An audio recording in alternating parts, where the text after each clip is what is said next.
It's your host. I do interviews, man. Got a special guest here, Chris. How about you guys? What's up? What's up? What's up? Yep.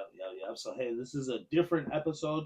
We usually do like hip hop and sports and stuff like that, but today we're talking finances, man, the important stuff. So, just go ahead and kick it off, man. What's your specific job title? Yeah. So specifically, I work. I'm a regional sales manager through a financial brokerage.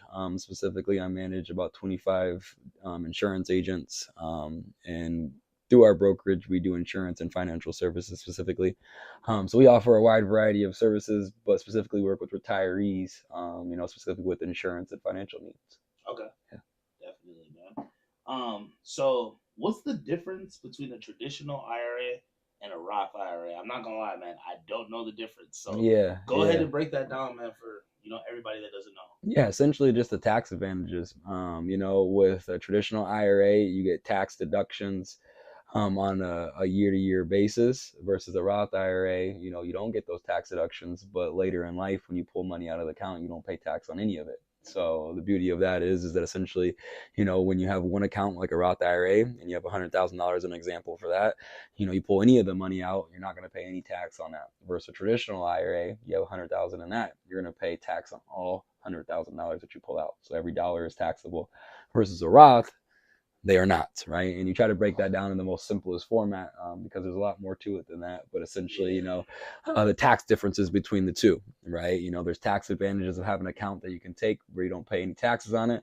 And then there's advantages to having a traditional where you get tax deductions on a year-to-year basis when you do invest in it. So, I tell people, it's best to probably have both, but essentially at the same time, it's important just to have one, too. Yeah, absolutely. Right? And to kind of simplify that too, an IRA is an individual retirement account. A Roth IRA is a Roth, individual retirement account. So they have the IRA in both of them. Just the tax differences between the two is going to be the differences. Yeah. But why you want one is essentially to make sure that, you can wake up one day and have some money set aside, whether that's necessarily in, the Roth account or the traditional IRA, making sure you can retire one day, which I think there's a huge education gap when it comes to that necessarily with, maybe young people or even some older people. I work with retirees and, day to day I sit down with them and they didn't put as much money away, or they didn't take advantage of the IRA or the Roth IRA or their 401k through their company. So it puts them in a bad spot. So hey, you didn't say it, I'm gonna say it, man. Black people. Yeah. You know what I'm saying? It's a huge issue. It's financial literacy, right? Within our communities, within our, our families, we're not taught those things, and I come across a lot of people that just don't take advantage of it. They're offered them and they still don't take advantage of them, right? And unfortunately, it's a huge demographic within the, the minority communities that aren't taking advantage of them, which is unfortunate, right? And it's putting them in a situation to only have to depend on Social Security, which is not a nice feeling, going from, working to retirement and realizing, you only got X amount of dollars to live off, and that's the only thing that's going to be paying you every month. So you need those retirement accounts to offset what you're used to make sure that you can still live the same lifestyle when you go to retirement, right? A lot of us think for today and not later, and it's important to, understand this is a lot of information, but just having a retirement account is important to make sure that you have some freedom later down in life where, you're not bound to the system as much as you were when you're in your working years. Yeah, exactly. So, yeah. Exactly, man. Why not reap your benefits? Like, and you're working, and I think that, like you said, a lot of people just don't understand how far, putting $50 to even $100 a month goes, No, sure. I challenge everybody to educate themselves on compound interest and what that looks like over the years. It's so important to understand, like what it looks like for you to invest $100 a month with, let's just say roughly a 7% return, over a course of 30 years, and what that looks like.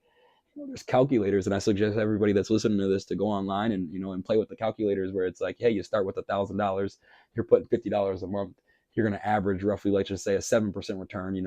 I think the S&P over a 10-year average right now is at 8, or maybe even higher over the last course of 6-7 years, because the market has done nothing but went up.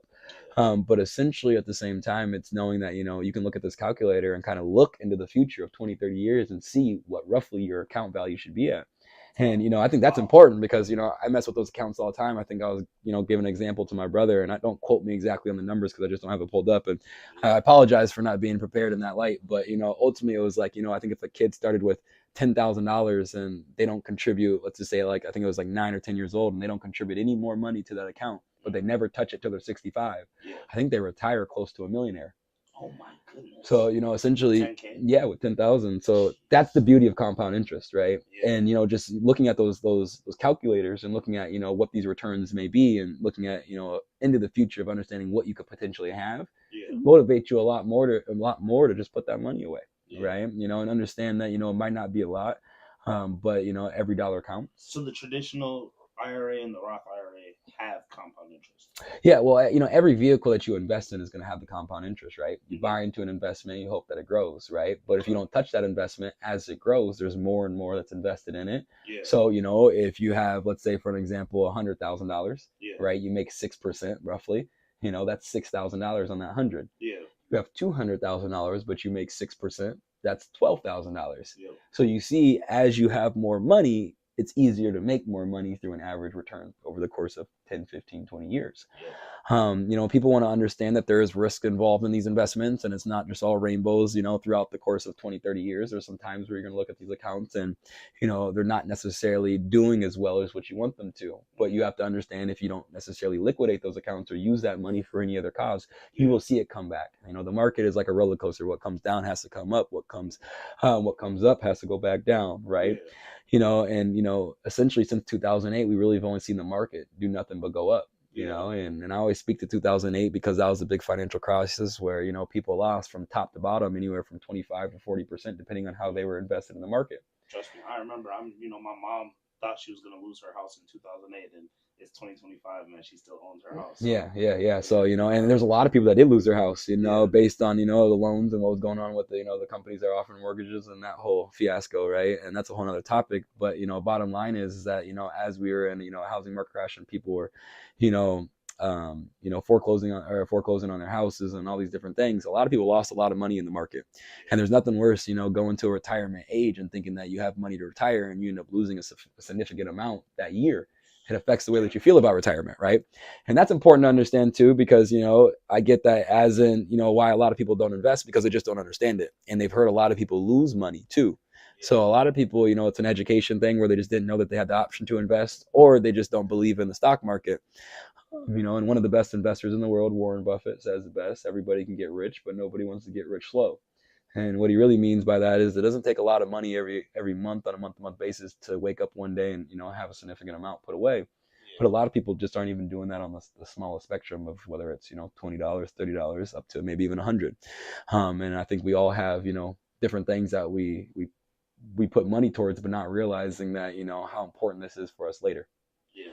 And, in my job specifically, going back to kind of my title, it's like every day I'm able to look into the future of, 6 or 7 retirees and understand, what decisions they made to put themselves in a good retirement or a bad retirement. Yeah. And that allows me to be able to understand what's important. And that's why I appreciate you guys having me on this podcast, because I can understand, maybe even it's just one person, taking this and understanding that I'm not taking advantage as much as I should, when it comes to my financial vehicles that my company's offering, or, going and set up my own. Even if your company doesn't offer one, you can go to some of these big financial institutions and set up your own IRA, 401k, Roth IRA as well. And, a lot of people overcomplicate it. A lot of the times you can call them and tell them what you're looking for, and they'll walk you through the whole process, and they'll even ask you what your risk tolerance is, which, you guys might look at it as, I don't really know what all that means, but essentially what they're asking you is, how much are you willing to, risk on a year-to-year basis when you see your investments? Do you want to be conservative and see gradual growth, or do you kind of want to go the ups and downs? So, maybe 10 years from now, you have a whole heck of a lot more money. Yeah. It takes money to make money, but you also have to take a little bit of risk to make the money that you want. Right. And that's kind of the stock market. And some people are, concerned with that risk. And, kind of go into the next question too. I'm studying to get my securities license. So, none of this is financial advice by any means. Until I get my securities license, I can't give people actual financial advice. Just doesn't take away from the experience that I've been able to grow ever since college, because this is all I know.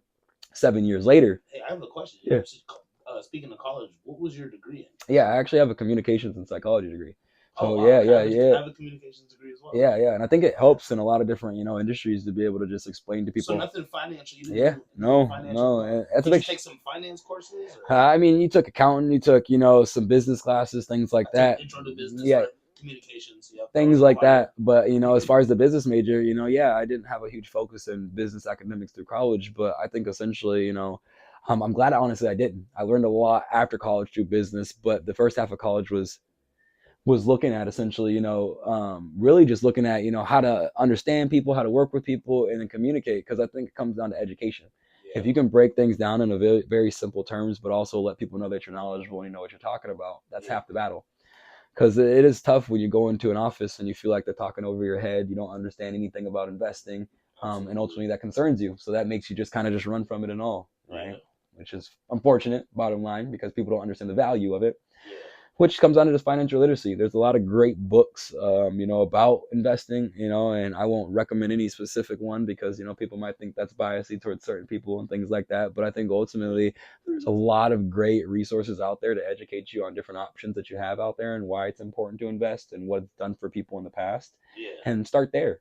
And I just think too, for the books, it's just all about what you know what I'm saying? What caters to you. Yeah. Honestly, And that is, it is. And everybody else, likes certain opinions. So, someone might focus more on, this investment versus this investment, which kind of gets subjective in the world of, the financial world by any means, right? It's preference and depending on what you're looking for your retirement, bottom line, right? Which is super important. So.